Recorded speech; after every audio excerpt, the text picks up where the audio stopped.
Hello, my name is Adi and this is RAF Snaith Museum. Let's take a look.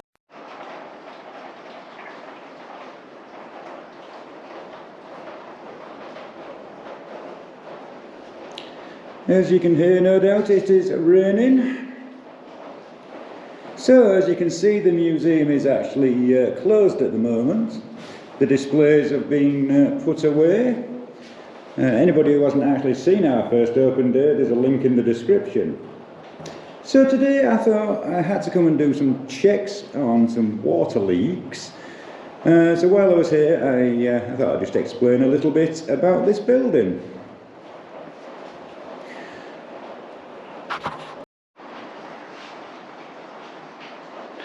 Originally this wasn't one big room. Let me explain. So back when it was the RAF officers' quarters, the actual main entrance was this door here. As you can see, it's bricked up now and it just goes out onto my workshop, so it will stay bricked up.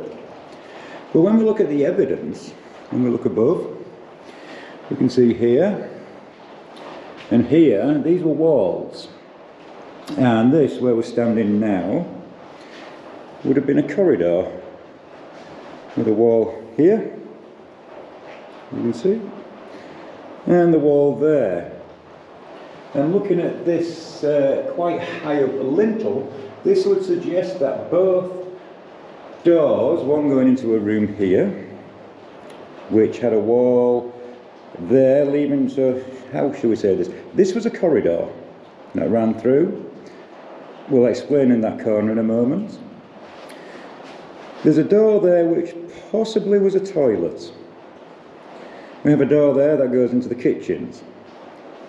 The kitchens for this block only catered for this block, and the rest of the site had a bigger kitchen.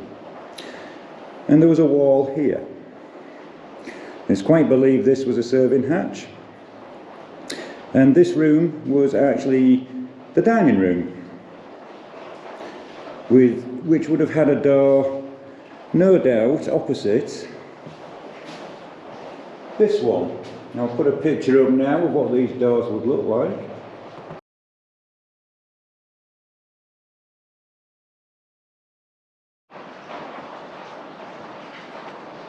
So there would be a door, and we would now walk into what was the RAF officers' lounge.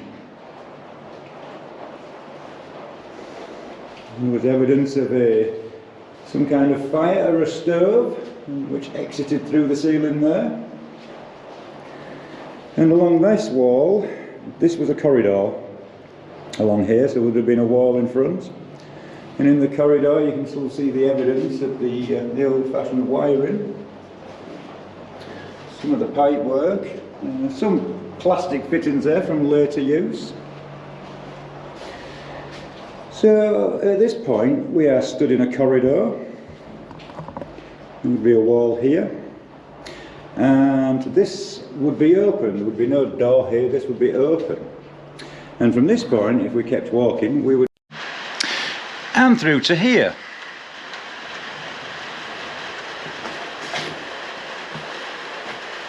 In this short corridor, obviously it's kind of in use at the moment, folks, but this corridor has been blocked off there with the wood. We'll come back to that later. So folks, what we have here is quite a long corridor. And this area is actually the RAF officers' bedrooms. Now, I'm not going to go into these rooms because they're all in use. I can show you in this one. They've all been repurposed and had many uses over the years. As you can see, floors have been raised up for when it was in pig use. So, as you can see, there's quite a few bedrooms. We have 1, 2, 3. We have another one here. But these buildings have been knocked about, folks, and as you can see, that one has actually had a wall knocked out.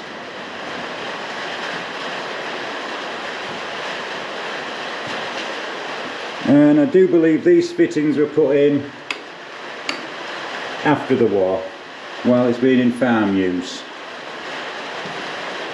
So, going along the corridor, which as you can see still has some windows.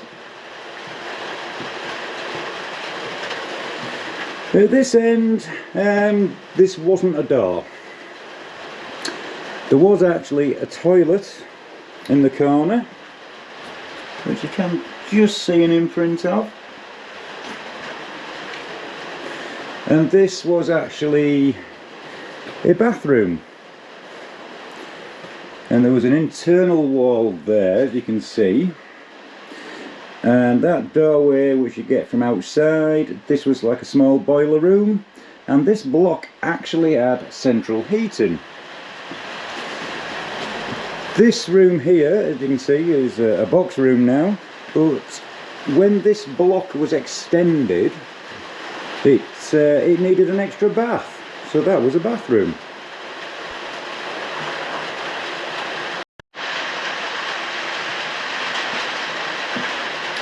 So, as you can see, this is a considerable corridor with quite a few bedrooms.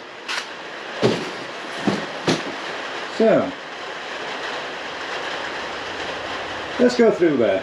Let's go through that wood and into the front accommodation block. And here we are in the front accommodation.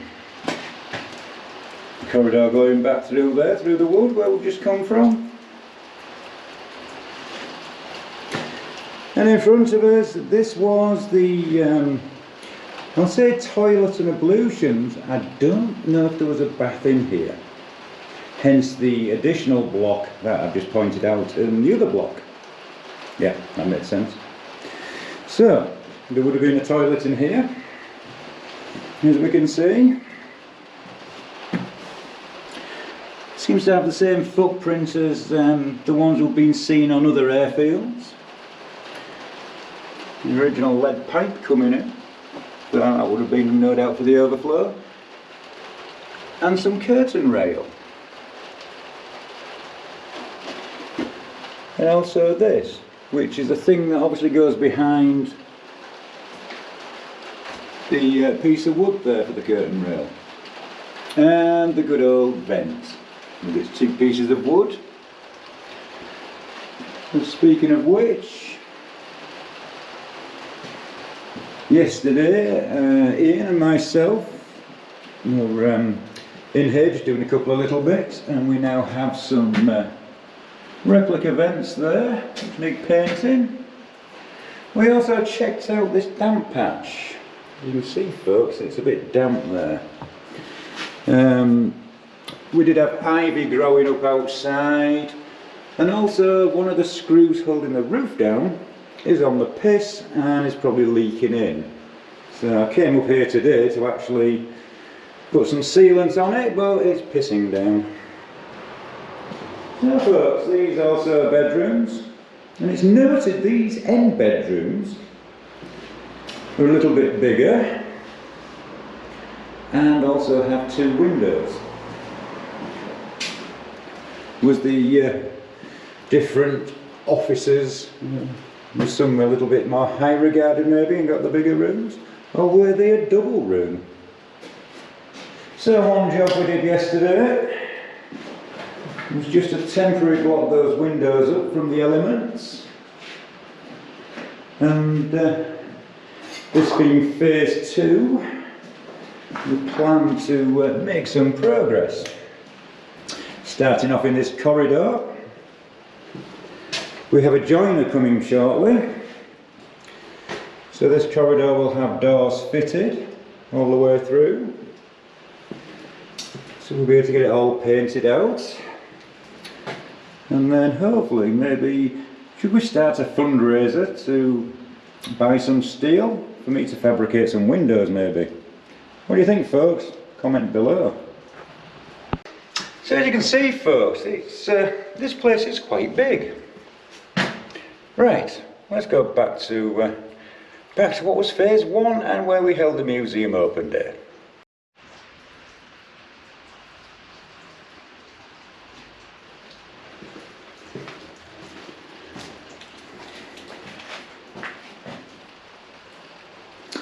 Right, back to the WAF officers lounge, folks. Back this way. So that was yesterday's progress with Ian, the bearded bodger, but link below, check his channel out. So, now we can go back through this way and where we started. And back into here.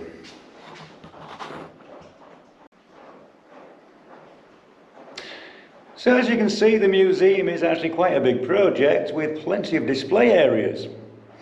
So if you have anything 51 Squadron, 150 Squadron or RAF Snaith airfield related, or anything from the period that you think would look good as a display and you don't know what to do with it, get in touch.